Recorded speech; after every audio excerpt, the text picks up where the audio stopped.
You've started the BARF diet for your puppy, but how do you know if he is really adapting well? The signs aren't always obvious, and ignoring them can compromise your best friend's health. This is the ultimate guide for everyone who wants to transition correctly and ensure that their puppy grows up strong, healthy, and happy. Watch until the end and transform the way you feed those who trust you the most. This video is essential for anyone just starting out on the BARF puppy diet. Subscribe for more videos on animal health, natural nutrition, and real welfare. When it comes to starting a puppy on the BARF diet, it is not enough to simply replace the kibble with natural food and expect everything to work automatically. A puppy's body is delicate, rapidly developing, and every dietary change needs to be carefully observed, adjusted, and understood. The signs that a puppy is adapting well go far beyond what you see in the bowl. They are in behavior, feces, energy, growth, and even eye brightness.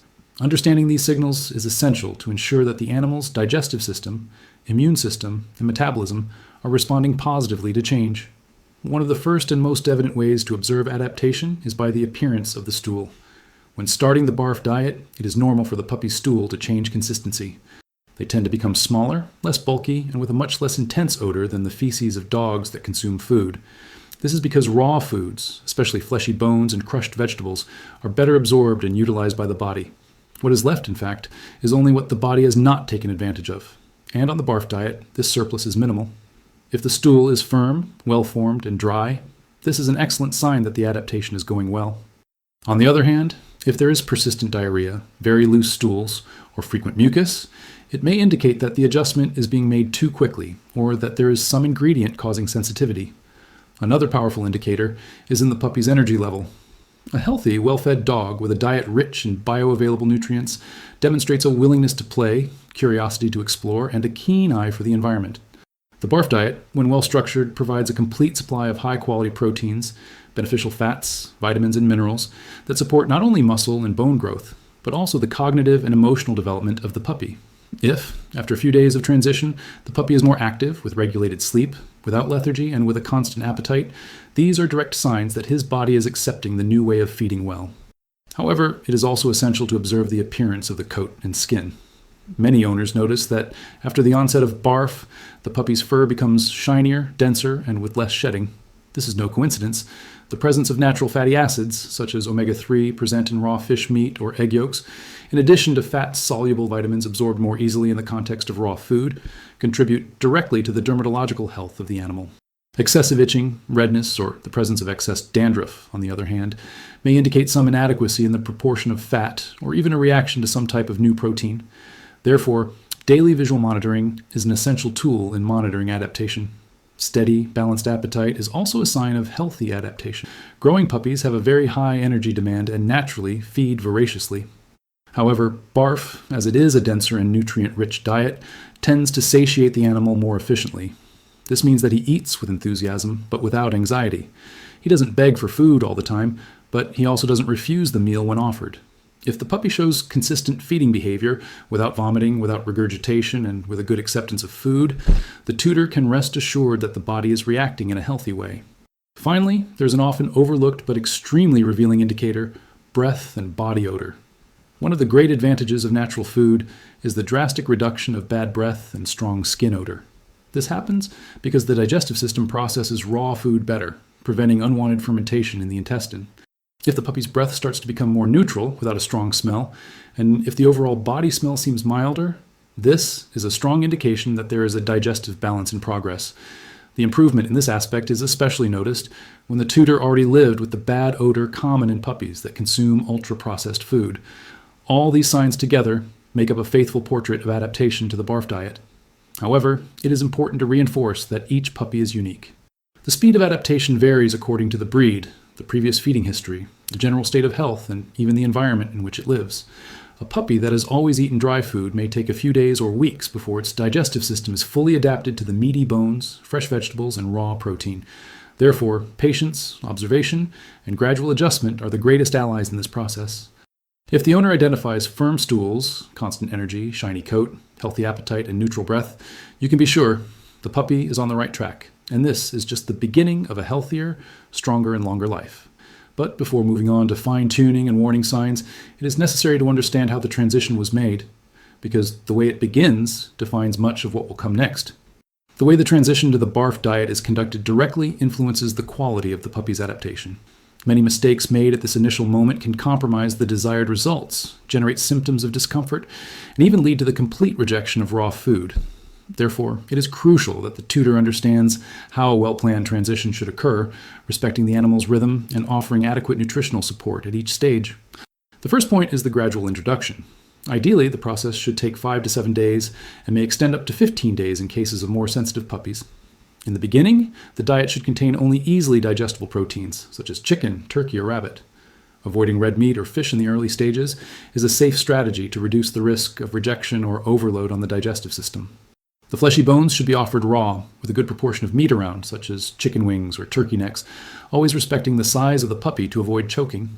During the first few days, the diet can be composed of a single protein source, with the addition of small amounts of crushed vegetables such as zucchini, carrots, or pumpkin, always raw and finely processed. The inclusion of natural probiotics, such as kefir or unsweetened full-fat yogurt, can also favor adaptation, helping to regulate the intestinal flora. It is at this point that the tutor should start to carefully observe the warning signs that indicate that something is not going well. One of the first signs that require attention is an abrupt decrease in appetite, especially if accompanied by vomiting or liquid stools. Although slight variation is expected in the first few days, the persistence of these symptoms indicates that the body may be experiencing difficulties with the digestion of certain ingredients. In some cases, there may be intolerance to a specific protein or excess fat. At these times, the most prudent thing is to reduce the variety of ingredients, return to a simpler base, and reintroduce new foods even more gradually. Another important sign is in the puppy's behavior. Sudden apathy, excessive sleep, refusal to play, or social isolation can be reflections of digestive or nutritional discomfort. A puppy's digestive system, when overloaded, directly affects its mood and mood. Unlike an adult, who can express pain or discomfort more clearly, the puppy often manifests discomfort through a change in behavior. If he sleeps more than usual, avoids interactions, or is more irritable, it's time to review the composition of the menu. Observation of abdominal bloating after meals is also essential. A slight increase in the volume of the abdomen is natural after eating, but if there is stiffness, pain to the touch, or evident distension, there may be excessive fermentation, reaction to a specific vegetable, or even poor digestion of the protein offered. In these cases, reducing fibrous vegetables and prioritizing lighter sources can help relieve the symptom. It's also important to assess the ratio of bones to meat. Too much or too little bones can lead to constipation or very hard stools, while too much meat can lead to diarrhea. Hydration is another critical factor. Despite the fact that the BARF diet is rich in natural moisture, it is critical that the puppy continues to have constant access to fresh water. On hot days or in drier environments, the tutor should observe how often the puppy fetches water. If there is disinterest in water or signs such as dry gums, very concentrated urine, or lethargy, attention should be redoubled. Some tutors choose to include small amounts of filtered water in the raw food itself to ensure extra hydration in the first days of adaptation. It is also important to consider the emotional reaction of the tutor during the transition. Many puppies are sensitive to environmental stress and human emotions. If the owner shows insecurity, hesitation, or excessive tension when offering raw food, the puppy may associate the moment of the meal with a negative experience. Therefore, creating a calm, positive, and predictable environment during meals is a strategy that favors acceptance. The tutor must convey security, avoid sudden changes in routine, and offer food with tranquility, respecting the time of exploration and acceptance of the puppy. During this transition period, consulting a veterinarian specializing in natural nutrition is highly recommended. Not all professionals are familiar with the BARF diet, so it's important to seek out someone with real knowledge about the ideal puppy ratios, calcium, phosphorus, fat levels, and supplementation when needed. A good professional will evaluate the puppy's weight, growth, bone development curve, and laboratory tests to ensure that he is getting everything he needs at each stage of growth. Avoiding common mistakes, such as offering bones that are too hard, not grinding vegetables correctly, or skipping the transition phase can mean the difference between a smooth adaptation and a frustrating experience. The tutor needs to understand that adapting a puppy to the BARF diet is not just about changing what is on the plate. It is about entering a new model of care, more attentive, closer, and more natural. And when done with knowledge and observation, the results are visible in a matter of days. Adaptation to the BARF diet in puppies is not limited to the first few days of transition. As time goes by, it is essential that the tutor keeps a close eye on physical growth and behavioral development, ensuring that the diet is not only being well accepted, but also adequately nourishing each phase of the body's formation. A common mistake is to believe that after the initial acceptance, it is enough to repeat the menu indefinitely. In fact, a puppy's diet needs to evolve almost month by month, adjusting amounts, proportions, and ingredients as the body changes. One of the first milestones that should be observed is progressive and balanced weight gain. Puppies on BARF generally gain muscle mass with more definition and less fat accumulation than puppies fed with kibble. This is because the natural diet is rich in bioavailable proteins and low in ultra-processed carbohydrates. However, this weight gain must follow a steady pace. Ideally, the puppy should be weighed weekly, and its growth should be recorded in a table. If there is stagnation, weight loss, or excessively rapid gain, this can indicate flaws in the ratio of protein, fat, and calories. In addition to weight, it is important to monitor bone development. The BARF diet, when poorly formulated, can present an imbalance in the levels of calcium and phosphorus, two minerals that are fundamental for the formation of bones and teeth. Therefore, the correct ratio between fleshy bones and lean meat must be strictly respected. In general, puppies should receive about 10% of their body weight per day in raw food, with between 40 and 60% of that consisting of fleshy bones. The offer of varied sources of calcium, such as chicken necks, quail carcasses, whole sardines, helps to ensure this solid foundation. The puppy's behavior also reveals a lot about its nutrition. A well-nourished puppy has moments of intense energy followed by periods of deep rest. He plays, explores, interacts with his surroundings, and demonstrates continuous curiosity. On the other hand, a puppy who sleeps all the time, shows low reactivity, or does not interact with toys, may be suffering from nutritional deficiency, abdominal pain, or energy imbalance. The BARF diet, being highly energetic, must be adjusted according to the breed and activity level of the animal. A companion dog will have very different requirements than a working or sports dog. Another crucial aspect is the change of teeth, which begins to occur around 2 to 5 months of age, depending on the breed. During this time, many puppies lose their appetite temporarily, experience discomfort when chewing, or become more selective with the texture of food. At this stage, softer bones, such as cartilage or chicken wings, are ideal for stimulating chewing without causing pain. The owner should avoid very stiff bones, such as ox femurs or dense joints, as they can fracture the teeth in formation or cause an aversion to raw food. Additionally, offering room temperature or slightly warm foods can help relieve gum discomfort. The change in the puppy's body composition should also be monitored visually. It is possible to notice, even without scales, if the puppy is gaining muscle mass. The thorax is widening, the limbs become firmer, the back is defined, and the tail gains tone. The presence of visible ribs may indicate underfeeding, while the accumulation of fat in the neck or abdomen region suggests excess calories. In these cases, rather than increasing or reducing the total amount of food, the tutor should adjust the proportion of ingredients, decrease fat, increase lean meat, or include more vegetables. Sleep quality is also directly related to digestive health. Puppies that sleep well with calm breathing and relaxed posture usually have a balanced diet. Restless sleep, with snoring, constant movements, or frequent awakenings, can indicate intestinal fermentation, gas, or digestive discomfort. In these cases, reviewing the inclusion of poorly processed raw vegetables, excess fat, or foods that are not well accepted can improve the quality of rest. Another point that cannot be ignored is immunity. The BARF diet, rich in natural enzymes, antioxidants, and live probiotics, tends to strengthen the immune system, especially when started at an early age. Puppies that are well adapted to raw food generally get sick less, have fewer ear inflammations, skin problems, or intestinal infections. However, if the owner begins to notice frequent colds, discharges, recurrent otitis, or unexplained itching, this may indicate that the diet is deficient in zinc, vitamin E, or essential fatty acids, points that should be adjusted with the help of a veterinary nutritionist. As the puppy grows, their BARF diet needs to evolve as well. Around 6 months, the amount of food can be gradually reduced to between 4 and 6% of body weight per day, always observing the body's signals. The inclusion of new ingredients, such as whole eggs, assorted offal, raw fish, and crushed seeds, such as flaxseed or chia, contributes to an even richer nutritional base. But each addition must be made carefully, observing the body's reaction. The attentive tutor, who follows growth with weekly records, who observes behavior, and who seeks specialized guidance, transforms food into a real instrument of preventive health. And more than that, it builds a deep bond with the animal based on care, attention, and trust. Upon completing the puppy's adaptation to the BARF diet, the tutor enters a new stage, that of maintaining and constantly evolving health. Raw natural food is not just a one-off choice.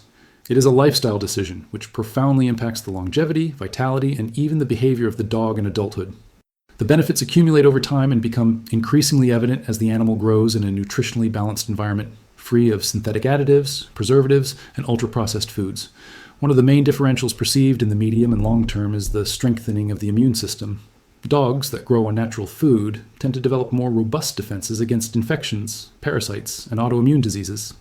The constant presence of integral nutrients, active enzymes, live probiotics, and natural antioxidants helps modulate immunity from an early age. This means fewer episodes of otitis, fewer dermatitis, fewer visits to the veterinarian for recurrent infections, and a more efficient response to vaccines and dewormers.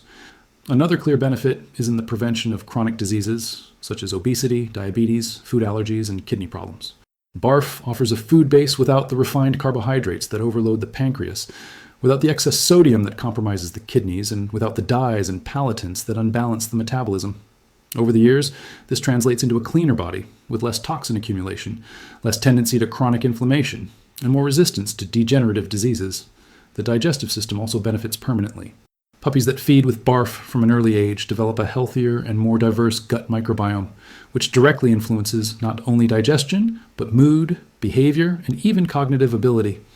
Studies have already shown that intestinal health is linked to the production of neurotransmitters such as serotonin, responsible for the feeling of well-being. This explains why many dogs on a natural diet have a lower incidence of anxiety, binge eating, and obsessive behaviors. In addition, healthy aging becomes a palpable reality. Dogs that have grown up with BARF tend to maintain firmer muscle mass over the years, a more stable heart rate, cleaner and clearer eyes, and less inflamed joints. The constant presence of natural collagen in fleshy bones, the variety of B vitamins in the viscera, and the fatty acids present in egg yolks and fish contribute directly to bone and joint health. This means an old age with more mobility, less pain, and a higher quality of life. Balanced behavior is also a direct reflection of this diet. Dogs that grew up on a clean diet, based on real ingredients, tend to have less aggressiveness, greater ability to concentrate, faster response to commands, and better coexistence with other animals and humans. This isn't just a matter of education, it's also the result of a well-nourished brain with constant access to good fats, essential amino acids, and minerals that support neurochemical balance. Another aspect that is often overlooked is the quiet longevity that BARF provides. Many owners do not realize that by avoiding the accumulation of toxins from childhood, they are silently preventing diseases that would only appear years later. The absence of inflammatory ingredients, such as gluten, transgenic corn, or synthetic preservatives, reduces the risk of tumors, hormonal dysfunctions, and liver diseases. It is like building a solid foundation for the body to function efficiently for much longer, with less wear and tear and less degeneration. Finally, perhaps the greatest benefit of all is the emotional bond that is built throughout this process. The tutor who prepares, observes, adapts, and learns together with the puppy becomes a more conscious caregiver. He starts to better understand the animal's body, quickly identify any unusual signs, and act proactively. This connection, based on trust and daily attention, transforms the human-dog relationship into something even deeper. Therefore, knowing if the puppy is adapting well to the BARF diet is just the beginning. The real question is, how do you maintain this healthy adaptation over the years? The answer lies in constant observation, curiosity to learn, willingness to adjust, and above all, the awareness that each meal is a form of care. By choosing the BARF diet from the first months of life, the owner is investing in the future of his dog. You're choosing a path that requires more responsibility, yes, but that offers unparalleled rewards: vitality, health, longevity, and true connection. And that, in the end, is all an animal deserves. Subscribe for more videos on animal health, natural nutrition, and real welfare. Like, share, and comment on what has changed in your puppy's life after BARF.